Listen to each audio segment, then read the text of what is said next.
40वां दिन है और आज भी हमारी महिलाएं पूरे दमखम के साथ यहाँ पे डटी हुई हैं। हम अपनी मंच के माध्यम से अपनी राज्य सरकार एवं केंद्र सरकार को बार बार चेतावनी देना चाहते हैं।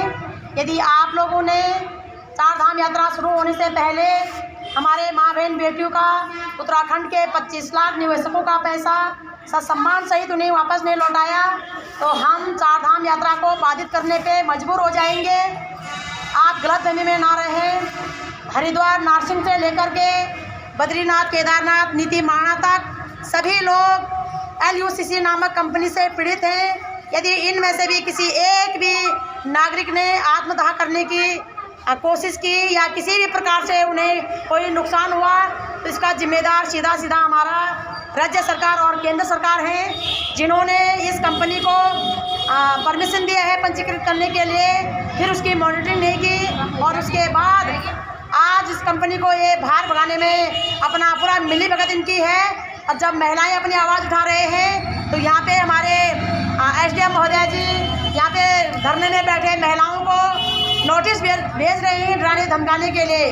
तो हम आपके धमकियों से डरने वाले नहीं हैं, धमकाने वाले नहीं हैं। हम अपनी लड़ाई लड़ेंगे, अंतिम सांस तक लड़ेंगे और न केवल हम आप अपनी लड़ाई लड़ेंगे बल्कि आपके द्वारा फैलाए गए ये आर्थिक आतंक, ये सामाजिक आतंक, ये राजनीतिक आतंक, ये पदकदों की धौंस, ये धन दौलत का रौब, ये राजनीतिक रसूख हम चलने नहीं देंगे। मेरी बहनों, आज मैं इसी संदर्भ में आप लोगों को सचेत करना चाहती हूँ कि हमारे समाज का वर्षों पुरानी आदत है कि महिलाओं के ऊपर हो रहे अत्याचार के प्रति ये गलती नहीं मानते हैं। आज मैंने इस विषय में अपनी सोशल मीडिया पे एक पोस्ट भी डाल रखी है कि आतंकवाद का अर्थ किसी पितृसत्ता द्वारा किसी निर्दोष पुरुष को धर्म पुरस्कार गोली मारना मात्र नहीं है, वह भी आतंकवाद है। जब एक बेटी को कोख में बेगुनाह भ्रूण हत्या में मारा जाता है वह भी आतंकवाद है। जब एक बहू को दहेज में प्रताड़ित किया जाता है उसे आत्महत्या करने के लिए या फिर दहेज प्रथा में जलाकर राख कर दिया जाता है वह भी आतंकवाद है, वह भी आतंकवाद है। जब पत्थर में बैठे लोग अपने सत्ता का दुरुपयोग करके गरीब जनता का शोषण करते हैं, धन दौलत का रसूख दिखा करके गरीब और पीड़ित जनता के साथ भ्रष्टाचार, अत्याचार, शोषण करके उनके खिलाफत में बेगुनाह अपराध और संगीन धाराएं लगाकर उन्हें जेलों में चढ़ाते हैं, यह भी आतंक है। और जो LUCC नामक कंपनी ने उत्तराखंड के 25 लाख लोगों को आर्थिक तौर पे कमजोर किया है, यह भी आर्थिक आतंक है। इसलिए मेरी जिम्मेदारी आप सभी भाई बहनों को जागरूक करने की है कि आपको समझ में आ जाना चाहिए कि आतंक का अर्थ गोली चलाना मात्र नहीं होता है। यदि शासन प्रशासन ठगों को परमिशन दे रहा है और ठग धड़ल्ले से आम लोगों को आर्थिक तौर पे निचोड़ करके उनके खून पसीने का पैसे लूट कर ले जा रहा है तो यह भी किसी आतंकवाद घटना से कम नहीं है, क्योंकि इस घटना में प्रत्येक व्यक्ति तिल मर रहा है। आतंकवादी गोली मार करके एक ही दिन में मार रहे हैं, लेकिन इन आर्थिक तौर पे शोषण करने वाले आतंकवादी ने हमारे लोगों को हर रोज तिल मार रहे हैं। बहुत से लोगों के घर में राशन पानी लेने के लिए, बच्चों की फीस भरने के लिए, मूलभूत आवश्यकताओं के लिए फूटी कौड़ी तक नहीं है, तो ये आतंकवाद नहीं है तो क्या है। तो हमारा सवाल है इस मंच से कि हमारे शासन प्रशासन ने ऐसे आतंकवादियों को लोगों को ठगने के लिए क्यों परमिशन दिया। यदि परमिशन दिया तो उसकी निगरानी क्यों नहीं की गई, और यदि आपके बस की बात निगरानी करने की नहीं थी तो आपने उसे भागने क्यों दिया। और यदि अभी लोग अपने हकों की लड़ाई लड़ रहे हैं तो हमारा शासन प्रशासन सुन क्यों नहीं रहा है। हम पे बहुत से बार ऐसे लांछन लगाए जा रहे हैं कि बोला हम राजनीति कर रहे हैं। तो मैं इस मंच के माध्यम से उन सभी भाई बहनों से कहना चाहूँगी, एक्चुअल में राजनीति जनमुद्दों पे ही होनी चाहिए थी। आप राजनीति कर रहे हो, आप जात धर्म के नफरत फैला रहे हो।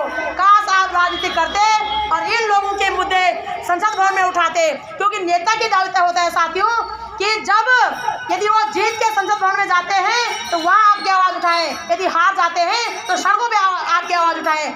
आप बताइएगा कि इस देश में मैं पहले अपने राज्य की बात करूं तो मेरे राज्य में 70 विधायक हैं। अभी वर्तमान में सिटिंग 70 विधायक हैं और प्रत्येक उस समय जब चुनाव हुआ तो हर पार्टी का एक विधायक चुनाव में था। तो मैं मिनिमम कहूँगी कि 5 पार्टी यदि होंगे तो आप लगा लो कि 7-35 तो 350 विधायकों ने चुनाव लड़ा। 70 विधायक यदि विधानसभा में आवाज़ उठाते और बाकी के जो विधायक हैं वो सड़कों पे आपके साथ खड़े होते तो कैसे वो ठग यहाँ पे आपके सामने नहीं आता।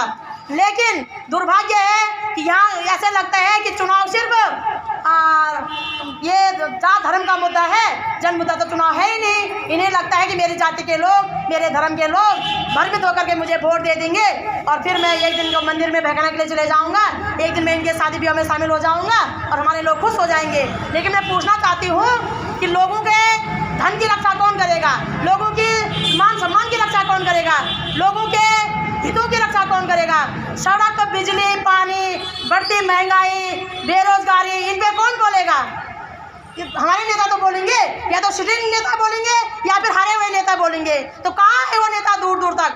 मैं पूछना चाहती हूँ कि जितने भी विधायकों ने चुनाव लड़ा वो अगर यदि वो सिटिंग है तो वो क्यों नहीं वहाँ पे विधानसभा में आवाज़ उठा रहे हैं, और यदि वो हारे हुए हैं तो क्यों नहीं वो सड़कों पे 25 लाख LUCC से पीड़ित निवेशकों के साथ खड़े होते हैं। लेकिन कहीं न कहीं उन्हें पता है कि इस देश के लोग, इस राज्य के लोग सिर्फ जाति धर्म में गुमराह रहते हैं। इन्हें भी स्वयं मैं क्षमा चाहती हूँ मेरे भाई बहनों, आम जनता को भी अपने अधिकारों से दूर दूर तक कोई लेना देना नहीं है। यदि जनता अपने अधिकारों के लिए सचेत होती तो मैं आपको यकीन के साथ कह सकती हूँ कि जनता की चेतना में इतनी ताकत है कि जनता कुर्सियों को भी हिला सकती है और अपनी पार्टियों को मिट्टी में भी मिला सकती है। कुछ राजनीतिक पार्टियां मेरे को कह रहे हैं कि बहन बोला हमारी पार्टी में मिल जा, हमारी पार्टी में मिल जा, हम तुम्हें टिकट देंगे।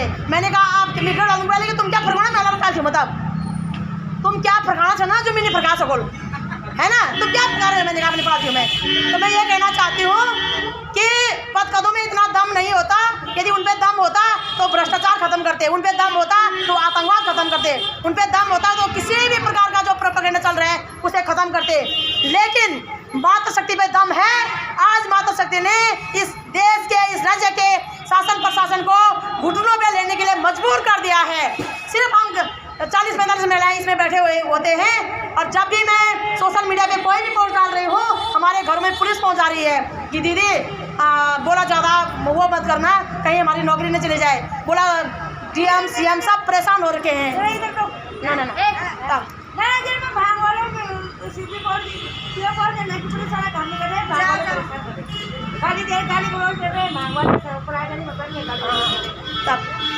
मैं यहाँ पे यदि LIU वाले भाई होंगे और यदि यहाँ के थानेदार, क्या बोलते उसके लिए, महिला थानेदार और जेंट्स थानेदार हमारी आवाज़ सुन रहे होंगे लाइव के माध्यम से, और यहाँ पे यातायात नियमों के पालन करने वाले हमारे पुलिसकर्मी भाई, प्लीज़ भाई यहाँ पे हमें डिस्टर्ब किया जा रहा है।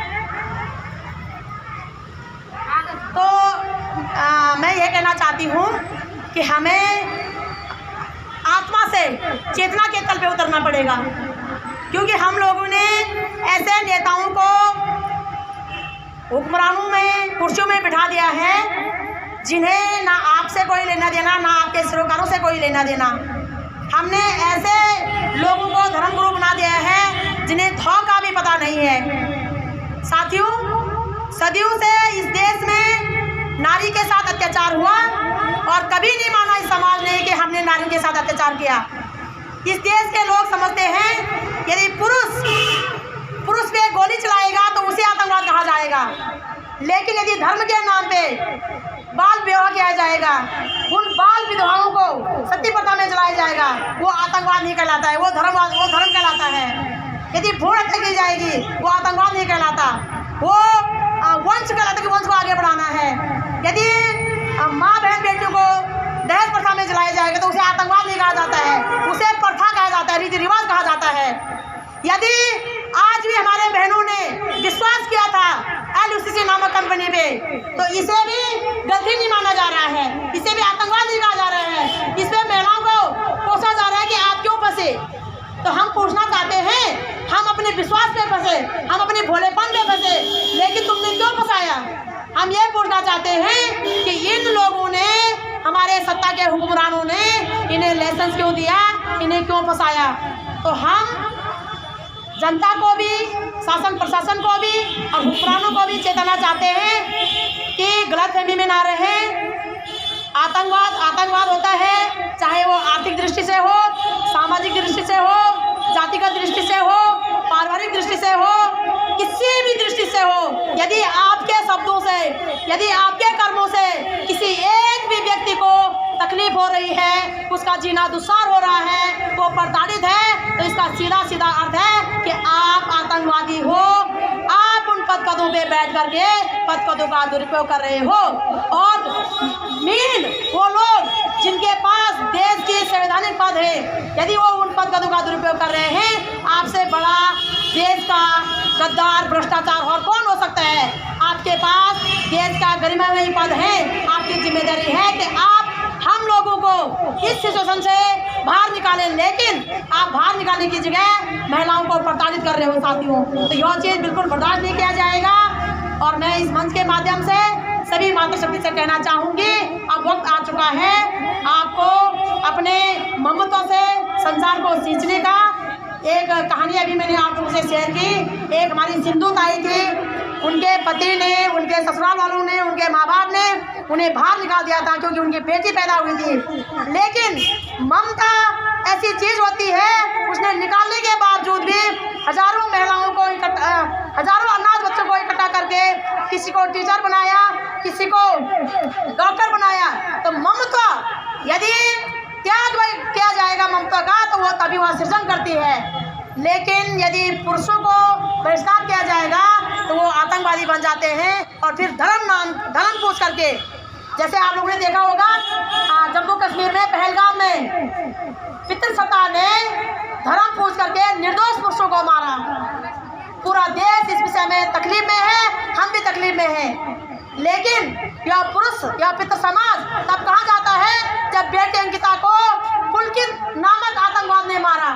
क्या पुलकित आतंकवादी नहीं है? महिलाओं का आतंकवादी तो पुलकित आ रहे हैं। जब पश्चिम बंगाल में एक डॉक्टर, ममिता नाम की डॉक्टर को, कितनी दुर्भाग्यपूर्ण बात है कि दोनों टांगों से उस बेटी को चीर दिया गया था, उसके साथ बलात्कार किया गया था। क्या वो आतंकवाद नहीं है? निर्भया को किस प्रकार से बलात्कारियों ने उसका प्रत्येक अंग को सरियों से छन्नी कर दिया था। क्या वो आतंकवाद नहीं है? इससे जघन्य आतंकवाद और क्या हो सकता है? गोलियों से तो हम एक ही दिन मरते हैं, एक ही बार मरते हैं। लेकिन जब महिलाओं का बलात्कार होता है, जब महिलाओं के उन अंगों में, जिन अंगों से इस मानव समाज का जन्म हुआ है, जिस अंगों से इस मानव समाज ने दूध पिया है, जब उसे छन्नी की जाती है, तब महिलाओं पे क्या बीती है? क्यों नहीं बलात्कारी आतंकवादी पे बात की जाती है? कल यहाँ पे बोला, ये पुल में 4 मुसलमान लड़के हमारी बहनों को प्रताड़ित कर रहे थे। हम उनका घोर निंदा करते हुए कहना चाहेंगे, इस प्रकार का कदापि हम बर्दाश्त नहीं करेंगे। और सुनने में आ रहा है कि हमारा हिंदू हृदय सम्राट श्रीनगर के श्री लखपत भाई भंडारी उस विषय में थाने में गए थे। ये भाई, मैं यहाँ से बोलना चाहती हूँ, आप तब कहाँ मर गए थे? आपने एक भी शब्द बेटी अंकिता के लिए क्यों नहीं बोला? हम पिछले 3 सालों से यहाँ पे चिल्ला करके खप चुके हैं। एक भी शब्द आप बोल देते। क्या वो पुलकित आतंकवादी नहीं है? क्या वो पुलकित का पिताजी आतंकवादी नहीं है जिसने ऐसे बेटे को जन्म दिया? तो महिलाओं के लिए तो सभी आतंकवादी है। यदि महिलाओं का शोषण जाति के नाम पे होता है, यदि महिलाओं का घरेलू हिंसा होती है, महिलाओं की भ्रूण हत्या होती है, महिलाओं को देश प्रथा में प्रताड़ित किया जाता है, महिलाओं को कोई एलएससी नामक कंपनी ठग के ले जाती देती है, महिलाओं को कोई नेता, कोई धर्मगुरु प्रताड़ित करता है। आप लोगों ने सुना होगा आंध्र प्रदेश में एक प्रज्वल रेवन्ना है, उसके घर में 18 साल की महिला, 18 साल की महिला जो कामकाज करती है, 65 और 70 साल की मुस्लिम माता के साथ उन्हीं के द्वारा, उनके पिता के द्वारा रेप होता है। न जाने 4000 से भी ज्यादा महिलाओं की वीडियो बनाती है उस पर तमिलनाडु में। वो सांसद है। आपको सुनने में हैरानी होगी कि अगली बार संसद हार गया, अगली बार वो सांसद था। कितना दुर्भाग्यपूर्ण बात है। इस संसद भवन में बैठे गए 46 लोग माँ बहन बेटों के बलात्कारी हैं। क्या वो आतंकवादी नहीं?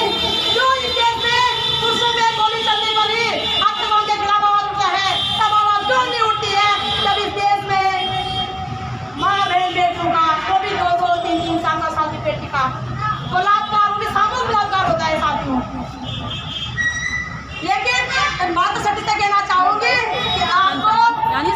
चिंता करनी चाहिए, चिंता करनी चाहिए, क्योंकि